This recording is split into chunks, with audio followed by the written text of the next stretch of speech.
الحمد لله رب العالمين والعاقبة للمتقين والصلاة والسلام على سيد الأنبياء والمرسلين وعلى آله وأصحابه أجمعين. أما بعد فقد قال الله تعالى في كلامه القديم أعوذ بالله من الشيطان الرجيم بسم الله الرحمن الرحيم وما آتاكم الرسول فخذوه وما نهاكم عنه فانتهوا واتقوا الله إن الله شديد العقاب صدق الله العظيم. கண்ணியத்திற்கும் பெருமைக்கும் உரிய ஆலிம் பெருமக்களே, மரியாதைக்குரிய பெரியோர்களே, சகோதரர்களே,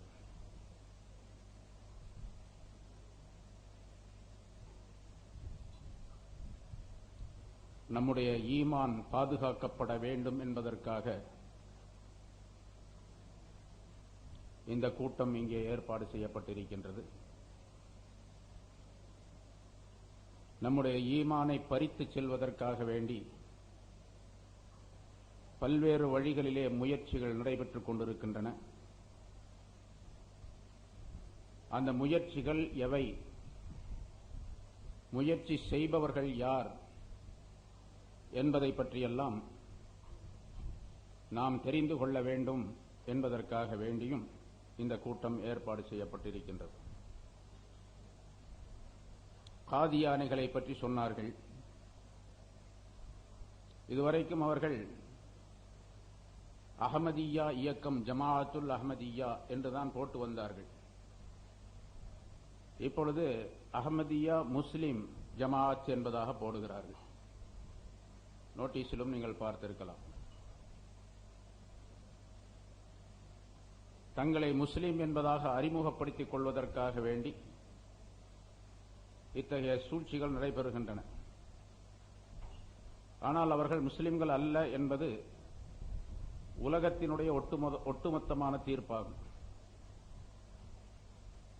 அவர்கள் ஏன் முஸ்லிம்கள் அல்ல என்பதற்கு விளக்கங்களை முன்னால் பேசிய உலமாக்கள் உங்களுக்கு சொன்னார்கள். ஹஜ்ரத் அலாவுத்தீன் சாஹிப் அவர்களும் உங்களுக்கு தெளிவாக எடுத்துரைத்தார்கள். அதே போன்ற ஹதீஸுகளை மறுக்கக்கூடியவர்களும் காபிர்கள் தான்.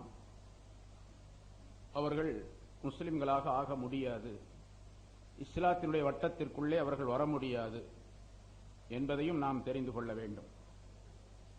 ஹதீஸுகளை மறுக்கக்கூடியவர்கள் என்று சொன்னால் வேண்டுமென்றே மறுத்தாலும் சரி, அல்லது அதற்கு வேறு ஏதாவது விளக்கங்கள் சொல்லி ஹதீஸுகளை மறுத்துக் கொண்டிருப்பவர்களானாலும் சரி. ஹதீஸுகளை மறுப்பவர்கள்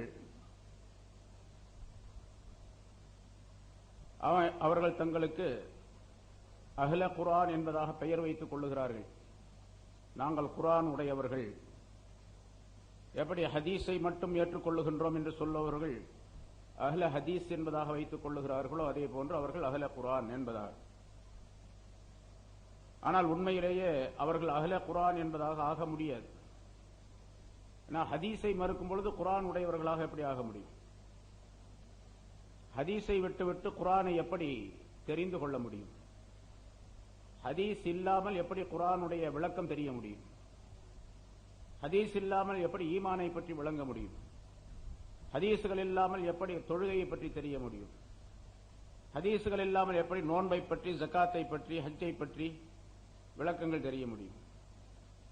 குர்ஆன்ல அதெல்லாம் தெளிவாக இல்லை, மறைமுகமாக இருக்கின்றது.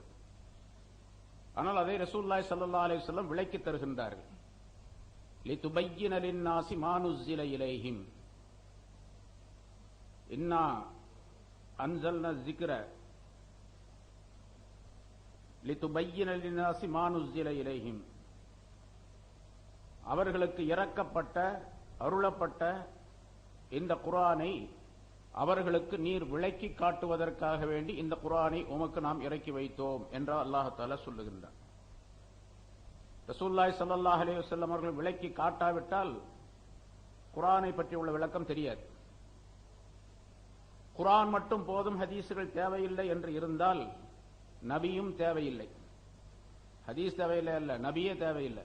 அப்படி இருந்தா நபி வந்து எனக்கு ஹதீஸ் சொல்லிக்கிட்டு இருக்கணும்.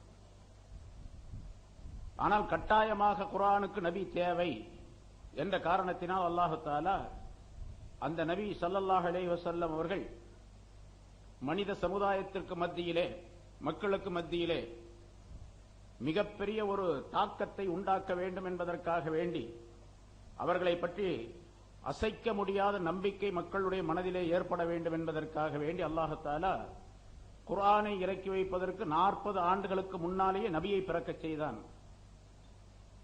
40 ஆண்டுகளாக ரசூலுல்லாஹி ஸல்லல்லாஹு அலைஹி வஸல்லம் அவர்களை பற்றி மக்கா நகரவாசிகள் மட்டுமல்ல, அக்கம் பக்கத்தில் உள்ளவர்களும் கூட, அரபு நாட்டுக்கு வெளியே இருக்கக்கூடிய மனிதர்களும் கூட அவர்களை பற்றி நல்ல முறையிலே தெரிந்து கொள்ளக்கூடிய ஒரு சூழ்நிலையை அல்லாஹ் தஆலா ஏற்படுத்தி வைத்தார். அந்த 40 ஆண்டுகளுக்கு பிறகுதான் அல்லாஹ் தஆலா குர்ஆனுடைய முதல் வஹையை அருளினான் என்பது நமக்கு தெரியும். ஏன் அவ்வளவு நீண்ட காலம்? நீண்ட காலத்திற்கு பிறகு ஏன் அதை அருள வேண்டும் என்றால், இந்த நபி ஸல்லல்லாஹு அலைஹி வஸல்லம் அவர்கள் சொல்லுவது உண்மைதான், அது பொய்யாகவே இருக்க முடியாது என்று மக்கள் நம்புவதற்காக வேண்டி. எல்லோரும் நம்பினார்கள். மக்காவாசிகள் நம்பாததற்கு காரணம் அவருடைய மனம் முரண்டாக நம்பவில்லையே தவிர, உண்மையிலேயே அவர்களுடைய மனதிலும் ரசூலுல்லாஹி ஸல்லல்லாஹு அலைஹி வஸல்லம் அவர்களை பற்றிய நம்பிக்கை இருந்து கொண்டுதான் இருந்தது. வரலாற்றிலே நாம் பார்க்கின்றோம், ஒரு தடவை அபூ ஜஹலும் இஸ்லாத்தை எதிர்க்கக்கூடிய மற்றொரு தலைவனும் ஒரு வழியாக சென்று கொண்டிருக்கின்றார்கள், மக்காவில் நடந்து போய் கொண்டிருக்கின்றார்கள். அபூ ஜஹலுடன் போகக்கூடிய அந்த மனிதன் சொல்லுகின்றான் அபூ ஜஹலிடத்திலே, சுற்றுமுற்றும் திரும்பி பார்த்துவிட்டு சொல்லுகின்றான், இப்ப நம்ம 2 பேரை தவிர வேற யாருமே இங்கே இல்லை. பாருங்க, நம்முடைய பார்வை எட்டக்கூடிய தூரம் வரைக்கும் நம்ம 2 பேரை தவிர வேற யாருமே இல்லை. இப்ப நான் ஒரு விஷயம் அவன்கிட்ட கேட்கிறேன், உண்மையே சொல்லணும்.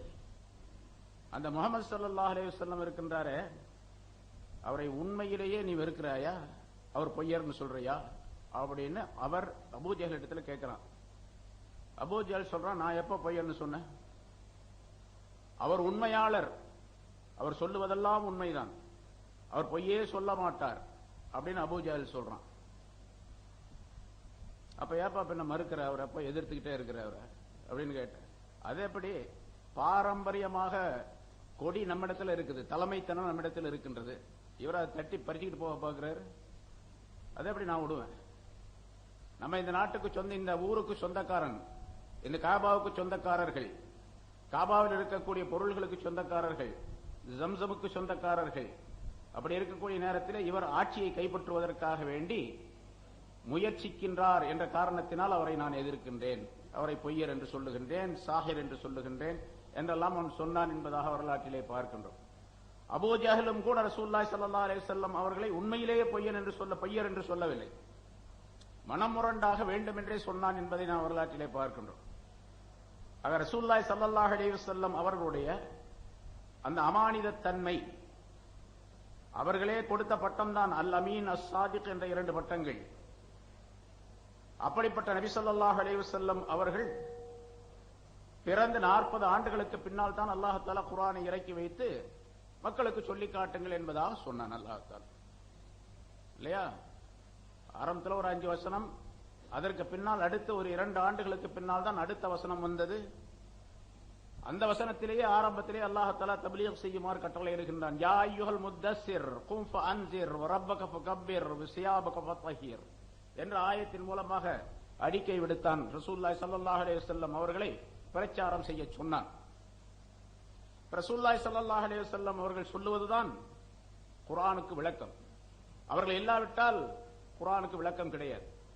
அவர்கள் தேவையில்லை, ஹதீசுகளும் தேவையில்லை என்று சொன்னால், அல்லாஹ் தஆலா எந்த மலையின் மீது இருந்து ரசூலுல்லாஹி ஸல்லல்லாஹு அலைஹி வஸல்லம் அவர்களுக்கு குர்ஆனை இறக்கி வைத்தானோ அதே மலை மீது அந்த குர்ஆனை ஒட்டுமொத்தமாக இறக்கி வைத்து ஒரு அசரீரியான சப்தத்தின் மூலமாக, ஏ மக்காவாசிகளே, அந்த மலையின் மீது இருந்து ஒரு சப்தத்தை தோற்றுவித்து, ஜபல நூரில் இருந்து ஒரு சத்தத்தை தோற்றுவித்து, ஏ மக்காவாசிகளே, என் புறத்தில் நான் தான் அல்லாஹ், என் புறத்திலிருந்து ஒரு வேதம் உங்களுக்கு அருளப்பட்டு இருக்கின்றது, இதோ இந்த மலையின் மீது நான் அதனை இறக்கி அருளி இருக்கின்றேன், இதை எடுத்துச் செல்